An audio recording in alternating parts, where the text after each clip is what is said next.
Good morning, students. Today class for the 5th class. Already we completed first unit. Now we are learning the second unit, right? So what is the chapter name? Appu and his loving family, right? So in that already we completed some story. So what is that story? అంటే మనం ఇందులో కొంచెం story తెలుసుకున్నాము, right? So what we learn up to now ఏం నేర్చుకున్నాం ఇప్పటిదాకా? So అప్పు is a bye. అప్పు అనే అబ్బాయి చాలా నాటీగా ఇదిగా ఉంటాడు. సో హీ వాజ్ సీయింగ్ విండోలో కూర్చొని తను మర్రి చెట్టుని చూస్తూనే ఉంటాడు.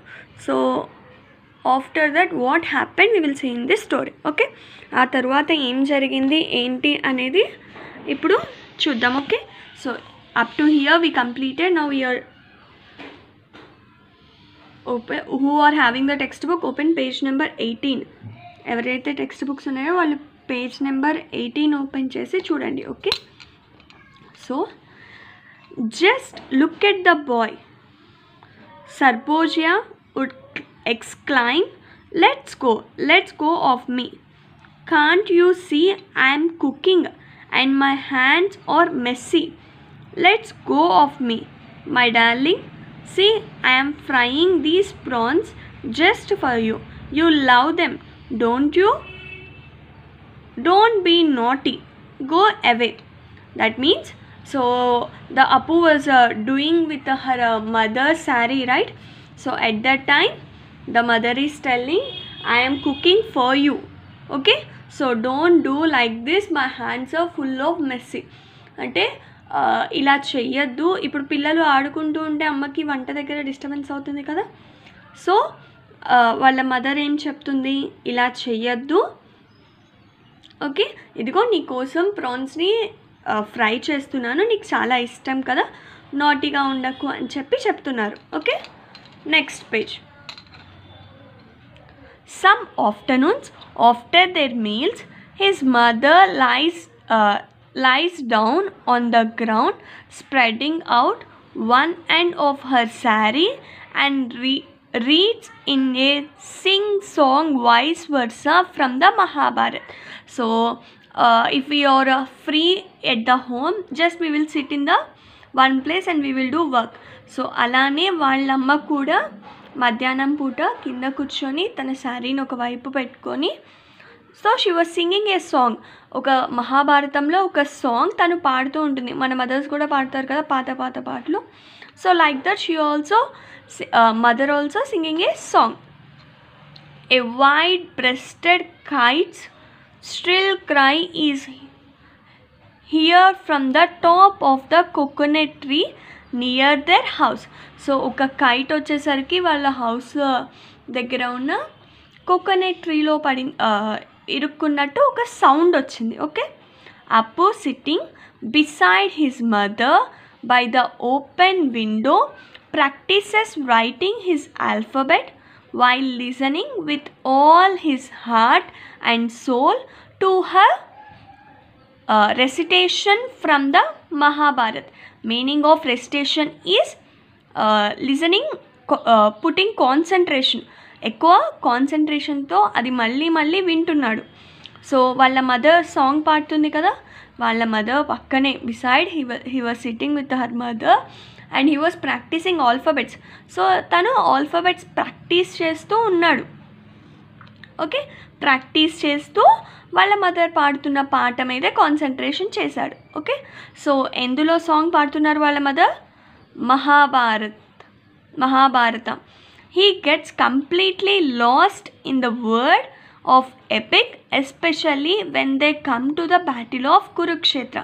సో తను మొత్తం మర్చిపోయాడు అన్నమాట. ఏంటి, తను eagerly he was waiting for that what happened in the battle of Kurukshetra. కురుక్షేత్రలో ఏం జరిగింది ఏంటి అని చెప్పి తను వెయిట్ చేస్తూ వింటున్నాడు. Okay, the day draws to close. That means draws ఉంటాయి కదా, డ్రాస్ అంటే ఏంటి, సొరుగులు, అవి క్లోజ్ అయిపోయినాయి. His mother is up and about to finish her household షాస్. అంటే తను ఇంట్లో ఉన్న సరుకులు సొరుగులు ఉంటాయి కదా, వాటిని అన్నిటినీ తను సర్దుకుంటుంది. అప్పు కమ్స్ అవుట్ టు ద వరండా and grace at the distance people.